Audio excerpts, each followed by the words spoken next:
Mbenga en général, pe ya Mbandaka en particulier, sango oyo eza penza ya bino. CAA, Compagnie Africaine d'Aviation, Mokondi mpe fumu ya mapata, azongiseli bino bavol na ye na ba destination ya Kinshasa Mbandaka Kinshasa, Kinshasa Kindu Kinshasa, nyonso eza kosalema na Airbus A320, ba destination ya boye, okokutanga place mosusu te, kaka na CAA, Compagnie d'Aviation oyo ba Congolais balova, à partir déjà ya le 19 décembre 2022, kwenda vutuka Mbandaka na Kindu, kokende yango ekomi neti na sima ya ndako à travers reprise ya bavol kitoko oyo.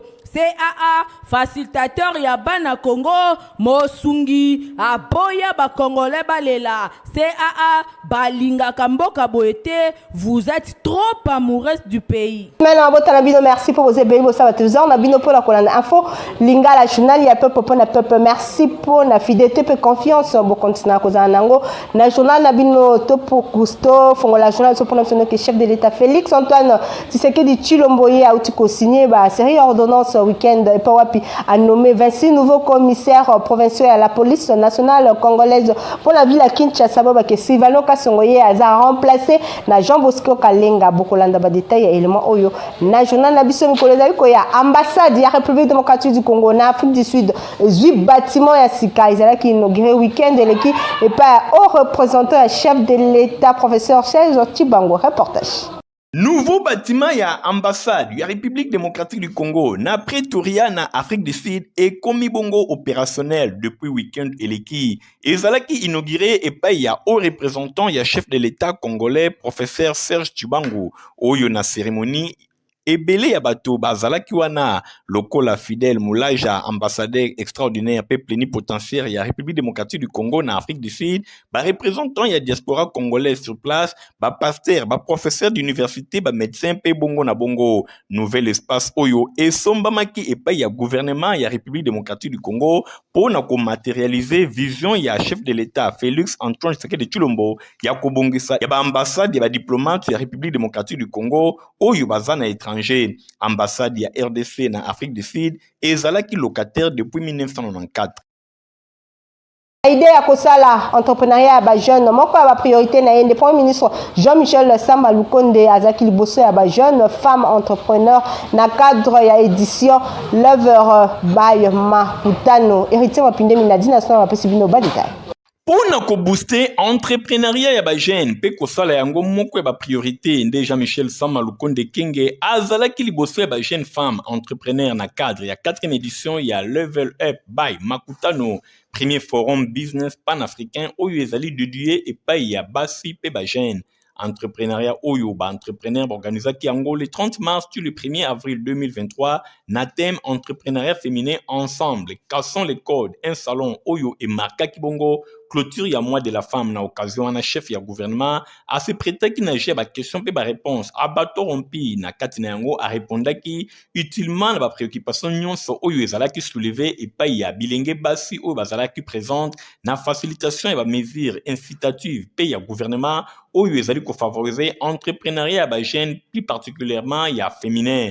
Boye ba réponse na Premier ministre Jean-Michel Samba Lukonde Kenge a évoqué qui augmentation historique ya quota ya basi oyo ezalaki 27% na gouvernement Sama 1 pe komi ya 30% kuna na gouvernement Sama 2 ndenge plaidoyer ya première dame Denise Nyakero Tshisekedi ezali objectif ya ko va faire avancer progressivement parité oyo ezali obligation constitutionnelle. Premier ministre a cité à titre mosusu ba mesure ebele oyo ezali kotiama en place pour le leadership ya bandeko basi chef de l'État Félix Antoine Tshisekedi Tshilombo ye azali kolinga etambola boye pona oyo etali majoration ya quota na secteur productif local la secteur agricole pe budget ya l'État mis sur pied ya guichet unique ya création d'entreprise institution oyo ezali kopesa na ministère ya commerce extérieur ko contrôler importation ba toutes les nyonso pe ba produits oyo ezali ko kota na mboka pona kolie utile à l'agréable. Bosimba ke bénédiction ya premier ministre et pas ya 8 jeunes femmes entrepreneurs ba lauréate ya prix level up makutano bazwa ki bongo ba récompense pona kokende lisusu liboso au lieu ya $500 américains ndenge ezalaki prévu na organisateur. Présence ya premier ministre na cérémonie oyo ememaki cagnotte yango na $10,000 pona première élie, 7,000 pona deuxième, 5,000 pona troisième. Pe ba lauréat mosusu 5 ba participa ki bazwaki bango nyonso $1,000. Dirkaba ya Premier ministre Jean-Michel Sama Lukonde professeur Gonda Koyeye à cela qui visite dans différents entrepôts, il y a bureau central, il y a recensement au Institut national des statistiques Oyo et Kozala géré. Nadine National héritier m'a opinion après nos bas détails. Na cadre ya mutualisation ya opération et enrôlement, identification et recensement ya population ndenge président ya comité ya pilotage, premier ministre et chef ya gouvernement a dépêché qui le 1er avril, directeur ya cabinet na ye professeur Paul Gaspard Ngondankoy et ya Longwa, ye asala qui visite dans les différents entrepôts na bureau central ya recensement Oyo Institut national ya statistique azali ko gérer na bit ya ko rendre effectivement compte ya état actuel ya ba matériel nyonso Oyo ezwami kuna. Boye gouvernement ya République démocratique du Congo azali déterminé pour organiser l'élection na République démocratique du Congo mobimba ndenge chef de l'État azali kokana pe azali soutenu et pas ya premier ministre na qualité na ya directeur ya cabinet côté mususu conseiller principal Fidèle Tungombai coordonnateur ya BCR Henri-Marie Kadima Mutombo directeur informatique adjoint ya CENI Teddy Mbenge ya professeur Paul Gaspard Ngondangoy et ya Longia ba visita ki bango nyonso ba entrepôt oyo ezami na concession CDI Boamanda na route poids lourd oyo ezali situé na concession FNEMA na 14e rue industrielle.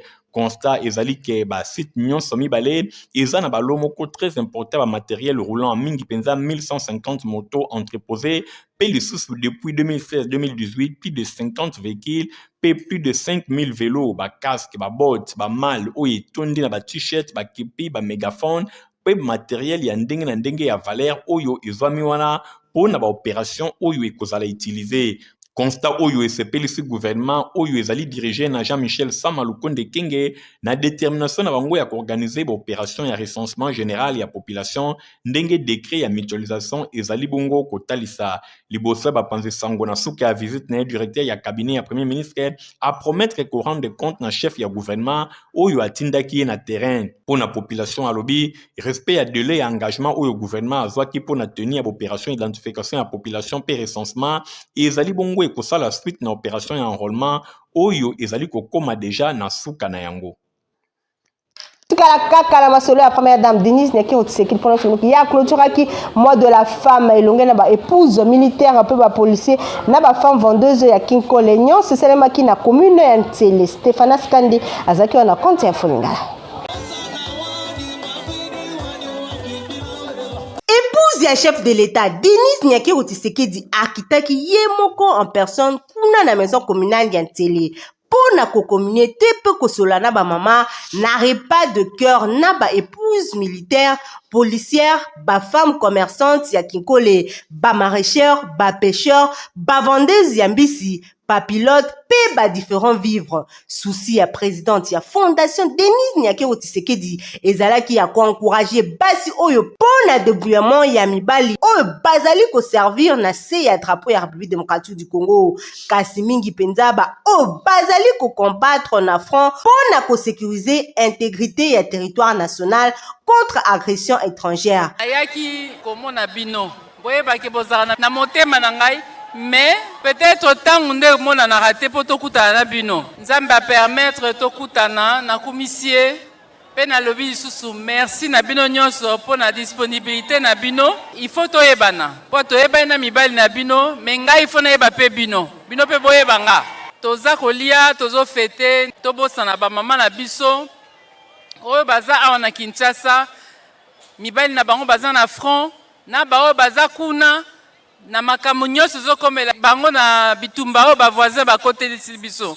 Ngana yeba teke mama Denise ayebi biso mais nzoka mama Denise ayeba kabiso ayeba keke na Kinkole pe na commune Nsele ezala na ba mama moko bazela na bateka maboke o balesa ka bana na bango batangisaka bana na bango eza mwana biso ya ba mama naza na esengo makasi mama na biso premier dame yambi biso lelo talaka esengo toza nango tozolia en tout cas amatisi valeur na biso na mwa oyo komona première dame à love boy ah mama vanda na yo umela vraiment oya oboya yo asala mokili na ye yo za mama de mama loko reconnaître biso toza na sima na yo.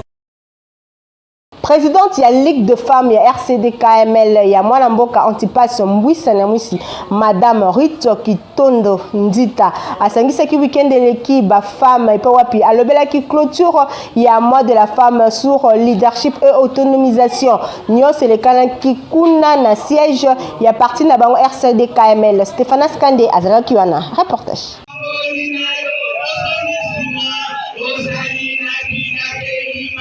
Nyonso ebandaki na prière d'ouverture maman présidente ya Ligue de femmes RCD-KML Ritu Kitondo Ndita asengaki nanu na ba maman bazwa 1 minute ya silence pona kokanisa mwasi oyo azali kokufa chaque jour na Est République démocratique du Congo na nzela ya guerre injuste oyo eza appuyé na Rwanda. Maloba epesamaki na oratrice du jour Madame Lolita oyo azalaki experte na CTAD po alobela éducation numérique égalité pour l'autonomisation des femmes et la souveraineté na République démocratique du Congo. Oratrice apesaki na ba maman ba avantage ya numérisation alobelaki na ba maman ya RCD-KML na nzela ya téléphone okoki pe ko créer entreprise na yo moko na place ya ko se déplacer yo moko ki pe okoki ko sala marketing okangi photo oko se déplacer kaka na o etali livraison ba maman ba comprendre que na numérique distance est comme à réduit autonomisation et comme lisusu très facile atalisaki na bango ndenge nini ye azwaki invitation na nzela ya téléphone ba document ebele lelo tokoki kozwa ngo pe na nzela ya téléphone sans osala déplacement alobaki lisusu na bango ndenge na période ya confinement et ba réunion ezalaki kosalema kaka na téléphone misala ebele ezalaka kosalema na numérique donc téléphone eza na ba avantage ebele kasi eza pe na ba inconvénient ebele. Rit Kitondo Ndita présidente ya ba maman a présenté quelques cadres ya parti na bango oyo bazalaki présent tonfo ya milulu oyo ezalaki lisusu ba cadeau ya pan oyo eutaki epai ya maman Tatiana Mbusa oyo apesaki bango na maboko na ye ndenge ba image ezali kotalisa na micro ya Info Lingala oratrice pe présidente ya ba maman Rit Kitondo balobaki boye le numérique ezosalisa monde ekende na développement alors biso pe ba maman ya RCD-KML tomitia na kati ya système wana ya koutiliser numérique mpona autonomisation na biso na mosala oyo tosalaka place nga nazali na mosala oyo nyonso nazosala so na utiliser numérique nasali marketing ya mosala na ngai kaka atongaka akoki kosala publicité na place oyo akekaki kobimisa mosolo ebele mais à partir ya telefone na ye na mwa mega na ye ya 1000 francs akoki koatteindre mosolo ebela mpona kolakisa oyo etangami marchandise na ye. Ligue des femmes, il y a parti le Mumbiste unifié par Luna Mukuse et Kumba Makana, secrétaire général Godefroy Mayobo, clôtura qui mois de la femme qui toko, mokola samedi 1er avril, na siège na bango, et zamingi penza na debonum kuna na commune ya matete, héritier mapinde mina igan tingi, bazala kiwana. Bamama ya parti Lumumbiste unifié Paluna Mokuse oyo ekambamaka na secrétaire général pe chef de parti Godefroy Mayobo baklotiraki mois de la femme en beauté na siège oyo patriarche Antoine Gizenga atika bango na numéro 105 boulevard Lumumba na quartier de Bonhomme na commune ya Matete ndenge kaka bamesana koloba mwasi ezali nzoto kaka te kasi mwasi ezali bongo misala pe mutu bosimba ke présidente ya Ligue nationale de femmes ya ba mama ya Palou ba femme nationaliste Lumumbiste topé ba femme guide Mama Louise Olela a développé ki ba thème mibale ya liboso alobela ki numérisation ya ba mama na milieu politique atelisaki ba mama importance ya numérique bango nyonso esengeli ba s'accaparer nango po bazala à la page bongo ya mibale alobelaki ndenge nini ba mama ya palu to pe ba femme guide bazali kobongama pona ba élection ya 2023 ba femme nationaliste lumumbiste ba femme guide ya palu bango bazali ba avant-gardiste ya processus électoral et sengeli ba se présenter ebele pamba te palu ako se présenter na ba niveau nyonso. Après représentant ya secrétaire général pe chef ya parti Bernard Ditutala azwaki maloba pona ko kembisa ba mama ya palu ba présentaki pe ba responsable nyonso ba mama oyo bazalaki présente na masolo bongo na suka mama Louise Olela alobaki boyi ba mama bazala koyeba ko utiliser ba ordinateur bayeba kotanga ba message ya internet bayeba kokoma na internet e koyede bango pona communication ezalata na mutu aza musika akosala musala na ye ndenge numérisation yebisi biso nouvelle technologie yango ya liboso nayebisaki ba mama na ya mibale nayebisaki ba mama ke toza année électorale il faut ba mama base préparer mpona kopesa elonga ya makasi bamama bazala ebele na kati ya bainstitution parlementaire pourquoi pas gouvernementale. Bosimba ke ambiance ezalaki vraiment au rendez-vous ndenge kaka ezalaka na palu bamama ya parti lumumbiste unifié palu na mokuse balobi kukonda kuwa bana media kilebu mele babo. Maître Biyou Boulaboula moko ya ba cadre CDR na cadre fondation na ye alansaki dimanche 2 avril tournoi moko ya football pour na ko consolider unité ya ba jeune liboso ya banti valeur kuna na commune ya Mongafula mingi penza bana ya quartier Matadi Mayo. Christian Kengebeni reportage. Na cadre ya ko lutter contre les antivaleurs pe ko garder unité ya ba jeune na commune ya Mongafula surtout ba habitants ya quartier Matadi Mayo pe Matadi Kibala Maître Biyou Boulaboula bakisela e moto moko bien l'homme aux actions concrètes a sangisaki ba association les amis de jeunes contre les amis de Maître Biyou Boulaboula na rencontre monene o ya football o eselemaki na terrain campem. Tango akomaki na terrain Maître Biyou Boulaboula moto moko bien azalaki accompagné na ba cadre ya structure na ye bosimba ke match oyo elekanaki kitoko en faveur les amis de Maître Biyou Boulaboula na les amis de jeunes na suka ya milulu oyo match esukaki bongo na 2-1. Toujours raisonner que les jeunes basent à la uni à Mongafula base à la place moko to réfléchir ensemble ndenge une photo contribuer pe na makambo etali mboka na biso to contribuer pe na encadrement ya jeunesse pour na kulune sila pour na ba désordre ba bitumbezanga tina na quartier Elungwa na cadre wana yango na Maître Biyou azo organiser ba activité oyo to bandi yango ti to za vraiment na temps ebele to sala ba activité oyo bokanisi esili na noté Maître Biyou Boulaboula moto moko bien aux actions concrètes akani kosunga bana nyonso ya Matadi Kibala pe ya Matadi Mayo akani lisusu kwa accompagner misala ya chef de l'État Félix Antoine Tshisekedi Tshilombo na nzela ya mwana mboka Jean-Lucien Boussa alansaki opération lutte contre érosion kuna na commune ya Mongafula biso nyonso tobosani te pasi oyo ekomelaki bandeko oyo bavandi na quartier Matadi Mayo pe Matadi Kibala mikolo yuta ekoleka na érosion monene oyo esalemaki kote kuna. Maître Biyou Boulaboula na fond propre na ye akani ko lutter contre érosion oyo eza kotungisa bana ya quartier oyo don ya basak pe lisusu abwakisaki bazelo ebele na camion monene oyo bozali komona eyaki wana pona ko lutter contre érosion bana quartier Matadi Kibala pe Matadi Mayo na ba notable ya quartier oyo batondaki na sengo toye awa kolakisa bino ke bandeko mitema malamu mpe bazalaka na bango andeo ya gouvernement ya Maître Biyou oyo ayokaki kolela ya bandeko na yango atie mpe loboko ne na poche na muke na ye oyo azwaka muke vraiment abi non aya ne fait que tant soit peu babi liboko moko esukolaka pourquoi pas nzoto te c'est comme ça que aye azoya mpe ko apporter soutien na ye na kati ya érosion oyo emema bato. Mais il y a encore beaucoup à faire. Mais néanmoins, c'est comme ça que te remercier premièrement. Maître Biyou Boulaboula kende se liboso bamisusu bakozonga sima yo na ba action concrète ozali kosala bana Mongafula bakobosa na yo te. Le changement, c'est maintenant. Voilà. Les années bongo. Nangambu na présidente fédérale ya AVC Makala mwana mboka Nadia Makombo ye a clôturé ki mois de la femme kitoko elongo na maman ya commune ya Makala nyonso selema ki na paroisse catholique Saint-Clément kuna na commune ya Makala. Igor Tingi héritier mapinde mes reportages.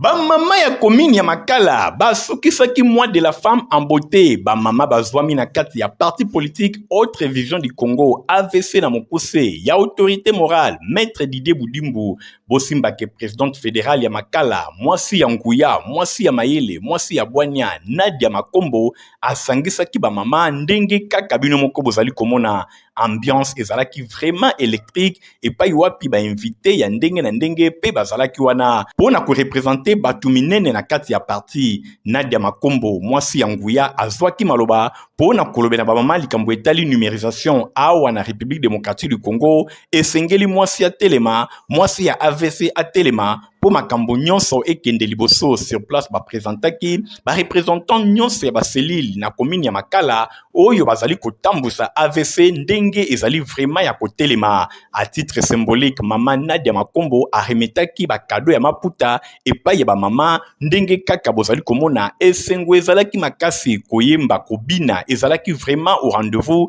ndenge bino moko botalisi. Madame Nadia Makombo numéro 1 ya AVC Makala alobaki boui na sepeli pour na journal elo namoni bakonzi nanga ya parti bazananga elongo ya kofete fin de la fête ya basi et na sepeli biso na AVC toujours neto lobaka ensemble nous pouvons tozara toujours ensemble moi bou o tozaki nango toye ko partager na ba mama Makala et je crois que ba sepeli je crois que prochainement et kozala toujours en suite de suite.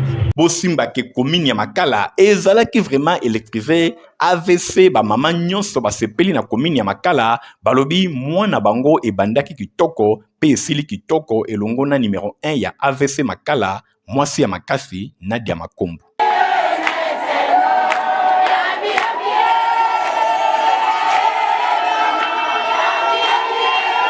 Honorable Arthur Tekazola, député honoraire ya commune à Kisensoye, a lancé opération Liberté retrouvée na commune à Kisenso après ya kosangisa ba gang ya kuluna oyo ba quartier ya Kisenso belé o eza ko zangisa bana Kisenso kimia. Reportage. Fini des autres na commune ya Kisenso, fini opération Apocalypse. Bana ya commune ya Kisenso, bayokeli ya bango honorable Arthur Tekazola, député honoraire ya commune ya Kisenso, a lancé opération La Liberté retrouvée na commune ya Kisenso. Na se ambula tango ayokaki ke bazali kobunda bagang ya quartier Régie des Eaux pe ya quartier 17 mai unité de mesure songi ya mbeli andimi kopolambula pona kosolana bango pe koyebisa bango batika des autres. Mwana mboka Arthur Tekazola vraiment na Kisenso mabele na ye bagang kuluna oyo bayokeli ye tenge bilili ezali kotalisa. Pas de repos. Samedi 1er avril, Yemoko Songi Yambeli, unité de mesure, Arthur Tekazola, leader Andimi Kokende Kosolala Bango en personne, base opposant quartier 17 mai, paye à Régie des Eaux. L'homme, Arthur Tekazola, serviteur de Dieu, un bon père de famille, abondeli bango bajenou na se amekitisi pona kuluna oyo esila ezali kosilisa fierté ya commune ya Kisenso baboti basepeli makasi kala zana esterpo nyonso mabe bebisami ya malamu nde ekoti o parti ya lobi bosalela ye botelema boboseni ye pona bana oyo bakende liboso Kisenso kuluna esili baninga mpe mosusu batikali bazwa lolenge moninga asali po babuso balapela bakomi mosusu esila kolongo wana direction quartier mission awa asololaki na baaméricain bangunza pe bachapiteau ya quartier Kumbu même moral bayokeli leader na bango badeside kotika kuluna en tout cas o ezali kotalisa ke oza véritable mwana ya commune ya Kisenso pasi ya bandeko na yo eza souci majeur na yo opération Liberté retrouvée na Kisenso et kokendese liboso. Honorable Arthur Tekazola a décidé que bana oyo bayekola po musala ya kuluna esila libela.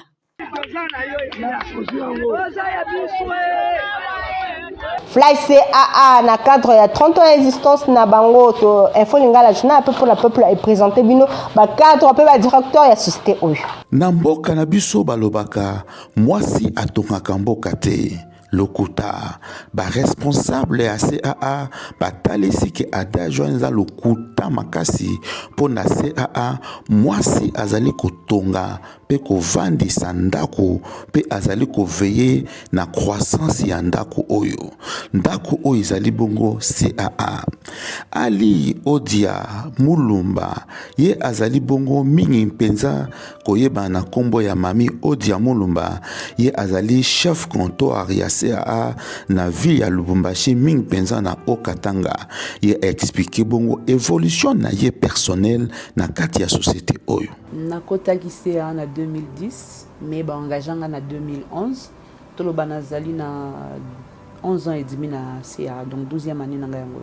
Na bandaki na CAA neti agent comptoir après wana na yeko koma agent call center et puis ba konzi ba yeko ba non call center vaut mieux tika na Kinshasa ba supprimer service à call center na Lubumbashi na zongi agent comptoir agent check-in et puis na performance ba yeko matsangai na yeko koma chef comptoir.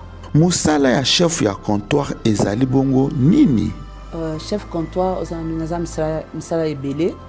Il faut qu'on vérifie le vol, est-ce que vol oyo kozala, vol oyo kozala te, air ya vol, est-ce que vous avez combien de passagers, checking irubanda air nini. Donc les années ozala musala ko sunga batu, ko sunga ba agent, na ko sunga pe compagnie. En fait, je suis plus en contact na ba agent et na ba client pour na ko nazaneti nazo représenter compagnie. Pour ngani naza en contact na ba client. Alors il faut vraiment nazala ernion soana pona koyeba client sokaza na problème sokaza na mbeba il faut ko sungaye ndenge nyoko ki ko lakisaye ezamba misusu baya kayebi na ko voyager te il faut sungaye ou lakisaye comment il doit s'y prendre wapi ya ko bandila wapi ya ko sukela. 30 ans ya existence ya CAA nini ba agent bango moko bazali ko pesa lokola likanisi pe constant nini basali par rapport ya évolution ya société na bango. Société ezokola parce que d'abord bakolo société ils y ont mis du sérieux. Aviation eza blagité. Aviation il faut d'abord bolinga musala na bino. Soko lingi musala na o en tout cas boko évoluer bien. To yebi ba compagnie belé ya na Congo mais il réussira te pourquoi parce que bazwaka musala na bango sérieux te. Nous malgré to les cas baton moko difficile makasi na CAA o tozaka ko voler na avion amike o babengi ba Fokker 50. Mais avec les bakonzi autres qui na bango bakoka qui ko maintenir aviation et puis programme il y a vol nous avons tenu je crois si j'ai bonne mémoire en tout cas to betaka une année 2 ans tous autres travailler kana Fokker 50. Donc soko lingi osala aviation il faut d'abord olinga musala na yo et pour tia sérieux makasi na musala na. Boyoki pona ba blatiner aviation ezali passion pe bolingo ya aviation esangani bongo na bolingo ya Congo desali ko motiver bongo ba responsable ya CAA ba continuer toujours ko investir pe basala ke CAA ezala toujours parmi ba société ya minene ya mboka oyo pe mingi penza ezala la bongo leader na mapata ya RDC mokako soa na CAA ming penza na politique na bango ya kopesa mwasi place o esengeli parce que pour na CAA mwasi azali bongo base ya développement lelo to mondi bongo résultat mwasi azali à l'aise pe azali kopesa meilleur na ye. CAA vous êtes trop amouriste de la RDC et des Congolais. Poto ya malonga pona bana na bino eza bongo Protiva.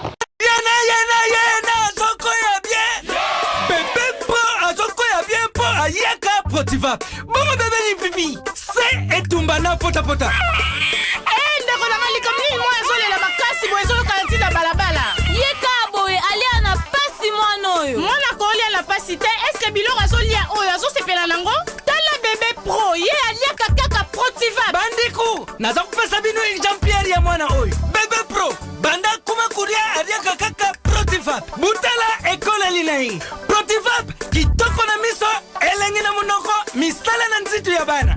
Pona société ya santé ya bana esengeli baliaka potopoto Protivat.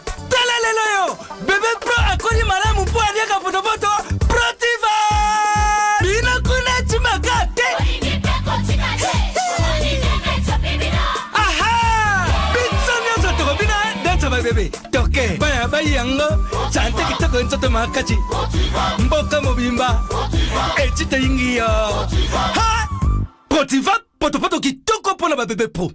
Bozalaki ebele pona kolanda info lingala journal ya peuple pona peuple. Merci na fidélité pe confiance au continuer kozala nango na journal na bino bose pelaki na journal au pesa. Merci na gantingi na Francis Massa loko kabazaki bongo na sima ya caméra montage et sima maki pa Christian Kangebeni Pepichu Monsia héritier mapinde mi superviseur qui journal au coordination Stéphane Skandinga na bino to pesa rendez-vous mokolo alobi. Au revoir.